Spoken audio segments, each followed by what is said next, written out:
Hey guys, my name is Aaron. Thank you so much for joining us for this podcast session. And today I have my friend Ram over here and he's going to be sharing with us in this very nice outdoor environment, right, on what he does and how someone can actually do something as exciting as what he's doing right now as an MC. So could you just share with us where you are in your career right now and how's life for you? I would say at this point, it's picking up. I would say a great depth to, moving away from corporate life. There's been about 4 months now. So definitely business is picking up post-COVID, and which has brought me to a lot of new places and all that. When we used to do with Huawei, and now doing like brands, other luxury brands such as Leong, which is a great opportunity, I would say. Finally, I get a place where people call it the golden voice. Obviously, not as well as a singer as you or perhaps as JJ, but I would say that in the terms of speaking, that's when I would be able to actually command the crowd. So yeah, it's been pretty well. I see. So right now you're actually a trainer and you're also an MC. Yes. So let's talk about the trainer part. Okay. Like, what do you love about it?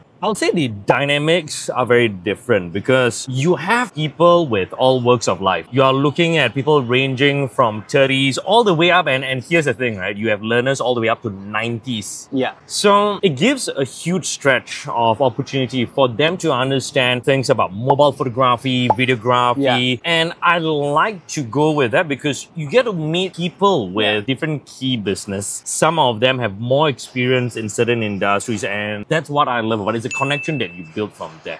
I see. But photography and videography, right? How important it is in the business world? Okay, most of them who are joining these classes are here for leisure. So when they go for holidays, they're like, okay, how do I take a good photo so that my wife does not scold me or that my husband and all knows how to take the shot? And that's predominantly where they're coming from. Yeah. So I would say, aside from photography and videography, other courses that I also train will be in wine and whiskey. So, and that's something where people want to know what are they buying and what are they drinking. Rather than just going in and like, oh, that is a famous brand right there. And that's where people are fooled into the whole marketing just because of the brand, right? It's true, it's true. But what would you say, like, if somebody were to pick up a whiskey or wine, right, and I don't have much of a budget, maybe I only have $50 and I'm at NTUC right now, right, and I'm staring at this whole range of selections. How do somebody pick something that is nice? Well, the first thing first, I mean, they got to understand what kind of wines do they like. When I say the types of wines, it's essentially the main 5. So you have your white, you have your reds, you have your rosés, you have the sparklings and your dessert. So are you a person who like white wines, red wines? Depends on that. And trust me, even if you would go to an NTUC and they have like the finest, and I can tell you can go to places like Giant Supermarket and you can get like a decent price of wine from Argentina for like $23.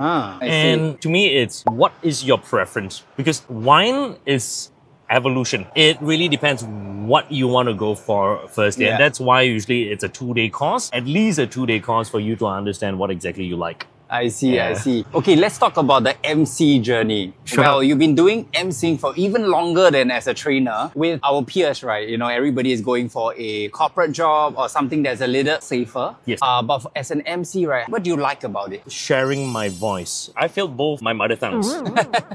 Really? People will be like, both mother tongues, right? So the thing is that I had to take Mandarin and Tamil. So I had to alternate my years in primary school, Chinese, taking in Tamil. So I just decided to stick with just one language, English. And that's when I dwelled into it. I said, you know what? I can use my voice for the greater good. So in 2017, I joined Radio Star. Unfortunately, I was not crowned the king and becoming the next radio DJ. But that's when I pivoted into voiceovers. And that's when my name as an MC grew. Unfortunately, COVID happened. Okay, I see, I see. When you're actually doing a show, right, you have to speak in front of the public. And then you also have to, you know, make sure that you are aligned with the schedule, the programming. There's a lot of things going on. So most people will find that public speaking is one of the most scary things to do. How do you overcome that fear? Or do you even have this fear? Or you're just born with like natural stills of nerve? Good God, no. I still am afraid of crowd. And trust me, that fear is what helps me. When I see even like the recent event that I hosted for the luxury brand, it was only about like 50 packs to about 80 packs. But it's nerve-wracking because you see many people people there who are KOLs versus going for an event which you have hundreds of thousands of packs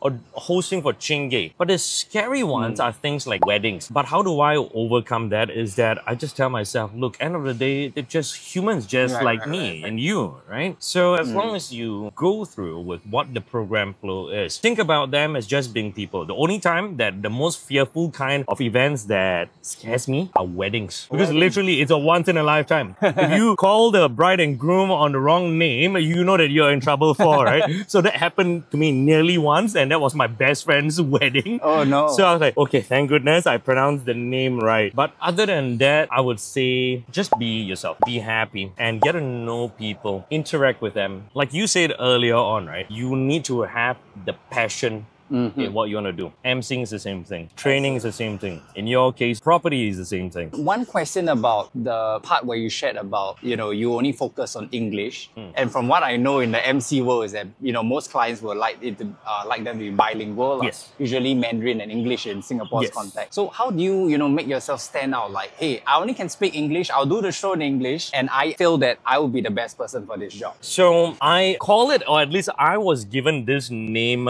from an online magazine as MC with the golden voice. So I pride myself on that. So it's not about just having a clear articulation or pronunciation, but it's having that God's voice and to command people. And that's what I would say is my main forte. Like commanding as in you're able to hype the crowd, basically. Yes. I see. Okay. So some people have really nice voices, but however, they are unable to perform as well as an MC because of the whole crowd control situation.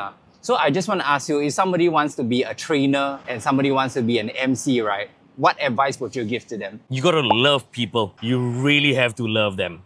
Because training and emceeing are both the same thing. Because you will not know who you're going to meet, right? Yeah. That's the best part. Because you are always on your toes. And that's when you'll know that no matter what they say, you know how to guard yourself. It's not about fluffing it, huh? Yeah. You need to know the product as a trainer, and as an MC, you need to know the schedule. Even if you're doing, let's say, for a luxury brand product launch, or maybe a roadshow, you need to know what the product specs are. Then you can talk a bit more from there on. But they would throw you questions out of nowhere. Like if you were to host a DN, or if you were to have learners, they'll throw you questions out of the blues. And you're like, right there on the spot, you have to be be witty. That's what I would say, because you need to know a lot of what I would say general knowledge. And I think that's something where people in Singapore have that the most. We are well educated. We strive ourselves on academics. But just go and read up about what is out there, what's happening in the world, and you can relate to people easily.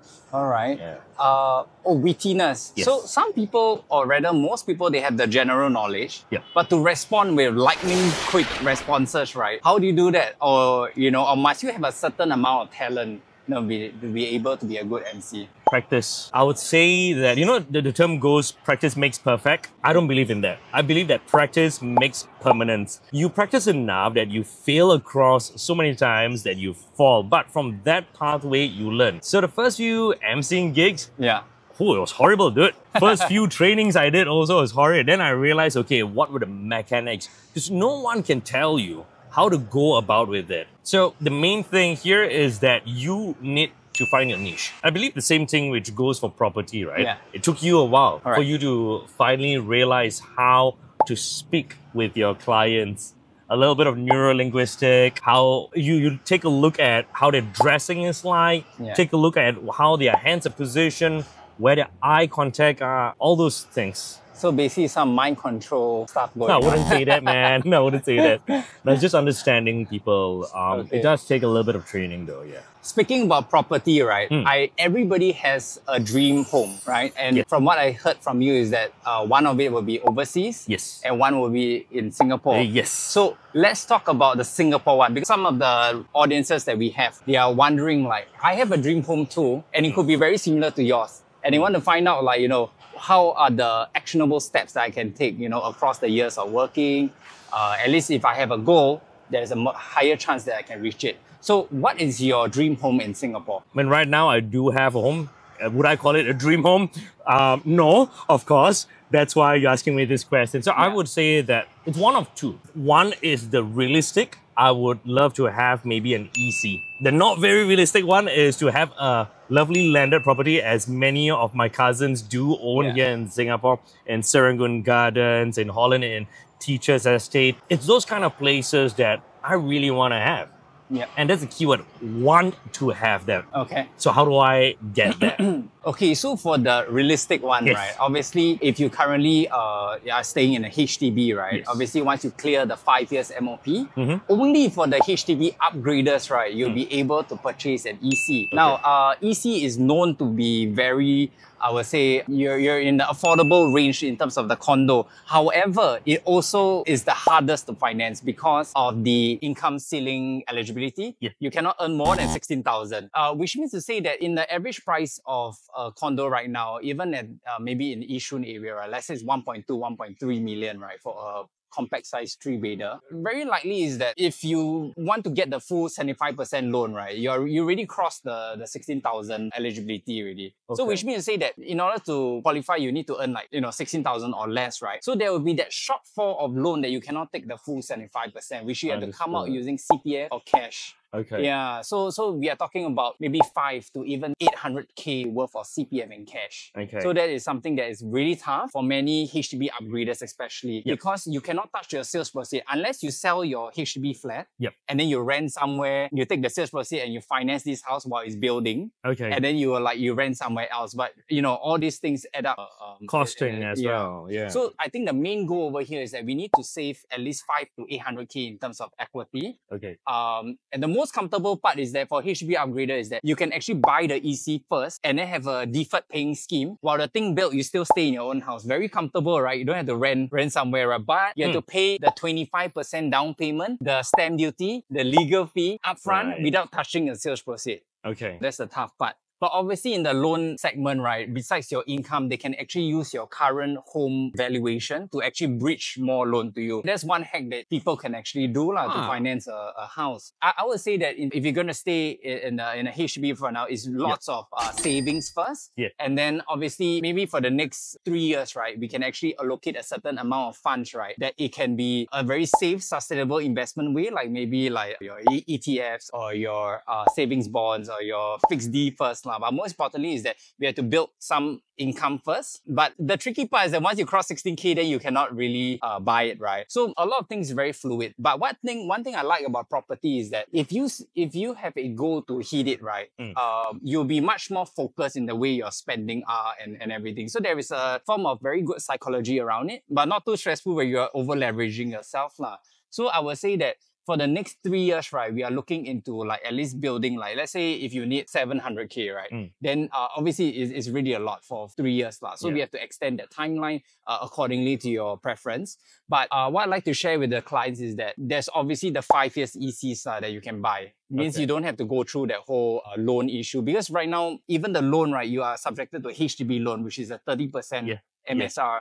But 5 years EC, you can actually buy something that is 55% MSR. So you don't have to earn so much. You don't have an income ceiling cap. It's much more easier to enter. And that have some investment benefits as well. But all in all, in a nutshell, if you set yourself, let's say this pricing, right, buffer a little bit more because the pricing is going to go higher in the next few years. So let's just say you set yourself up for a 1.4 mil house, right? You already know the down payment, you know the stamp duty and legal fee. You know how much is your sales proceed that you're getting. What is that gap? That gap of prices, right, is what you need to save. And as you save, you invest a little. And then after you build your nest upon that. And in the event, if you decide to buy an overseas property, and you decide not to, you abandon this project, right? Yep. Well, I mean, it's pretty cool cash to have, right? Yeah.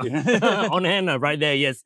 So I would say this is something that I need to speak to you right after this, man. Right, like for real. like legit, I'm like thinking about this. Now you're like giving me all these ideas already, like how to go about with this. I'm close already. I think I've got like another 2 years plus for the MOP for this place.